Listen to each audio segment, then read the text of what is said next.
Hello guys, welcome back to another video of my YouTube channel MD Masoom YT. तो आज का video class 11th वालों के लिए है।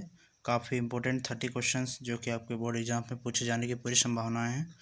तो जो भी नए बच्चे आए हो, वीडियो को लाइक और चैनल को सब्सक्राइब और ज़्यादा से ज़्यादा शेयर कर दो दूसरों तक, ताकि उनको भी ये वीडियो पहुँचे। और बेल आइकन को ज़रूर दबा लेना ताकि नोटिफिकेशन मिलता रहे। ठीक है, आप लोग का डेली वीडियोज़ रेगुलर मैं कोशिश करूँगा पूरी तरह की अपलोड करूँ। तो सबसे पहले क्वेश्चंस की ओर बढ़ते हैं। ठीक है, वीडियो को लाइक कर देना। फर्स्ट क्वेश्चन कहता है आपका, पर्यटन का मुख्य उद्देश्य क्या है? क्या पूछ रहा है? What is the main purpose of tourism? व्यापार विस्तार करना, अवकाश, मनोरंजन। तो कौन हो जाएगा? अवकाश और मनोरंजन के अन्वेषण। क्वेश्चन नंबर 2, निम्नलिखित में से कौन पर्यटन का प्रकार नहीं है? इनमें से कौन ऐसा है जो पर्यटन का प्रकार नहीं? घरेलू पर्यटन तो करता है इंसान, अंतर्राष्ट्रीय भी करता है, अंतरिक्ष पर्यटन भी, लेकिन औद्योगिक कोई भी पर्यटन का प्रकार नहीं है। पर्यटन में आवास, एकोमोडेशन प्रदान करने वाले कौन कौन से क्षेत्र हो सकते हैं? आवास प्रदान करने वाले, परिवहन, आतिथ्य, कृषि या निर्माण। तो देखो, अगर आवास का बारे में तो हॉस्पिटलिटी इंडस्ट्री में ही हमको आवास मिलता है। ठीक है, ऑप्शन बी। 4 नंबर की ओर बढ़े। आगमन पर्यटन यानी इनबाउंड टूरिज्म का क्या मतलब होता है? तो बोलता है निवासी जो अपने ही देश में क्या लिखा हुआ है, सॉरी उल्टा बोल दिया मैंने, गैर निवासी किसी देश में यात्रा करना। यानी जैसे कि मान लो कोई दूसरा देश में आता है, ठीक है, आई थिंक इसका आंसर गलत है, ये ऑप्शन गलत है, ये ऑप्शन सही होगा। इनबाउंड का मतलब होता है अपने ही देश में यात्रा करना। ठीक है, थोड़ा सा इसका मिसप्रिंट हो गया है, ऑप्शन ए सही हो जाएगा। UNWTO का फुल फॉर्म क्या होता है? तो बहुत बार रिपीटेड सवाल है, तो इसका होता है United Nations World Tourism Organization. देखो ऑप्शन नंबर सी सही हो जाएगा, United Nations World Tourism Organization. 5-6 नंबर की ओर बढ़े। निम्नलिखित में से कौन सा होटल का एक विभाग नहीं है? तो होटल का विभाग कौन नहीं है? Front office, house keeping, HR प्रबंधन या खनन। तो खनन तो तुम्हारा दूसरा है, इंडस्ट्रियल एरिया वाला है। ठीक है, फ्रंट ऑफिस विभाग का मुख्य कार्य क्या है? तो फ्रंट ऑफिस विभाग का मुख्य कार्य क्या होता है? कमरों की साफ सफाई ना, भोजन तैयार करना नहीं, अतिथि के चेक इन और चेकआउट का प्रबंधन करना। ठीक, व्यापार यानी बिजनेस ट्रैवलर्स के लिए सबसे उपयुक्त होटल कौन सा है? जो बिजनेस जो करते हैं उनके लिए सबसे अच्छा है एयरपोर्ट होटल। कौन सा है इनमें से? अभी के लिए एयरपोर्ट होटल। ठीक है, पर्यटन उद्योग में सबसे महत्वपूर्ण घटक कौन सा है? तो सबसे महत्वपूर्ण घटक का बात करें तो परिवहन है। परिवहन नहीं होगा तो इंसान पर्यटन नहीं कर पाएगा। सबसे महत्वपूर्ण घटक क्या है? पर्यावरण, मेजर फैक्टर है। ठीक, पर्यटन को यात्रा के दौरान जानकारी देने वाला व्यक्ति कौन होता है? अगर हम बात करें यात्रा के समय में जो जानकारी देता है उसका टूर गाइड कहलाता है। क्या कहलाता है? Tour guide. ठीक है, 16 की ओर बढ़े। निम्नलिखित में से कौन सा परिवहन प्रकार नहीं है? परिवहन का प्रकार नहीं है, कौन सा है? वायु परिवहन तो है, जल परिवहन तो है, रेल परिवहन भी है, लेकिन कृषि परिवहन नहीं है। ठीक है, 17 की ओर, भारत में पहली बार रेल सेवा कब शुरू हुई थी? बहुत अच्छा क्वेश्चन है। तो ये क्वेश्चन 1853 ईस्वी में हुआ था शुरुआत, भारत में पहली रेल सेवा। निम्नलिखित में से कौन सा भारत में एक प्रमुख पर्यटन स्थल है? भारत में एक प्रमुख पर्यटन स्थल कौन सा है? ताजमहल का आगरा। ठीक है, ताजमहल आगरा। एक होटल में मेहमानों की देखभाल करने वाली प्रमुख सेवा कौन सी होती है?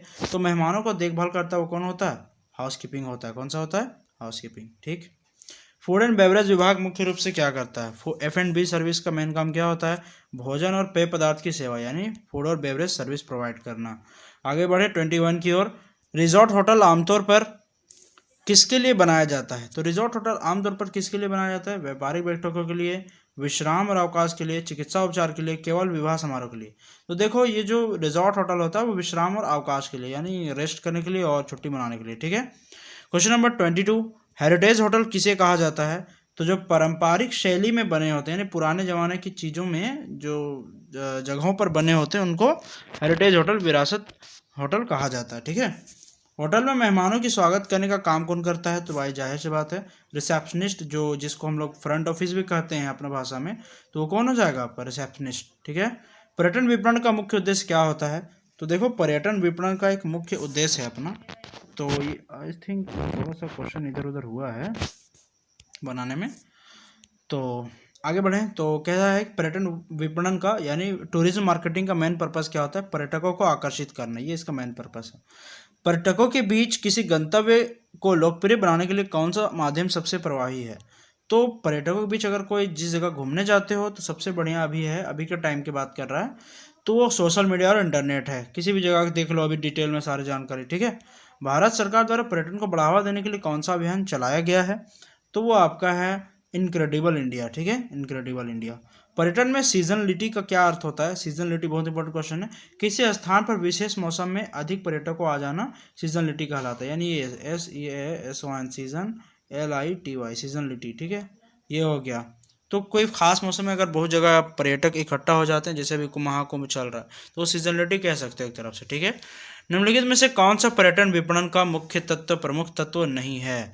तो ये हो गया आपका गंतव्य की सुरक्षा। ये मेन पर्पस नहीं होता मार्केटिंग में, कोई आया क्या हो उसे कोई मतलब नहीं है, आपको सिर्फ प्रोडक्ट बेचना है, मूल्य निर्धारण करना है, प्रचार प्रमोशन करना है, ठीक है। 24 सतत पर्यटन का मुख्य उद्देश्य क्या होता है? तो सस्टेनेबल टूरिज्म का अर्थ होता है कि पर्यटन दीर्घकालिक पर्यटन का विकास करना, यानी लंबे समय में पर्यटन चलने वाले उसका विकास करना। निम्नलिखित में से कौन सा सतत पर्यटन सस्टेनेबल टूरिज्म का एक सिद्धांत नहीं है? It is not a law of sustainable tourism. तो ये क्या है? संसाधनों का दोहन करना है, इन संसाधनों को दोहन नहीं करना है, उनको बचाना है, उल्टा यहाँ पे है, ठीक है। रिस्पॉन्सिबल टूरिज्म का क्या मतलब होता है, यानी जिम्मेदार पर्यटन का क्या मतलब होता है? तो वो होता है पर्यावरण और स्थानीय संस्कृति को ध्यान में रखते हुए पर्यटन करना। यानी जिम्मेदार पर्यटन वो पर्यटन होता है जिसमें लोग अगर कहीं घूमने जाते हैं तो वहाँ की संस्कृति और उसका स्थान का, पर्यावरण का ध्यान रखा जाए। 27 की ओर इको टूरिज्म किससे संबंधित होता है? तो इको टूरिज्म किससे संबंधित होता है बाबू? तो पर्यावरण का क्या होता है? अनुकूल पर्यटन से संबंधित होता है, ठीक है। 28 की ओर बढ़े, भारत में सबसे अधिक पर्यावरण अनुकूल पर्यटन स्थल कौन सा है? तो सबसे ज्यादा बात करें अनुकूल स्थल जो है अंडमान निकोबार हम लोग का द्वीप है, ठीक है।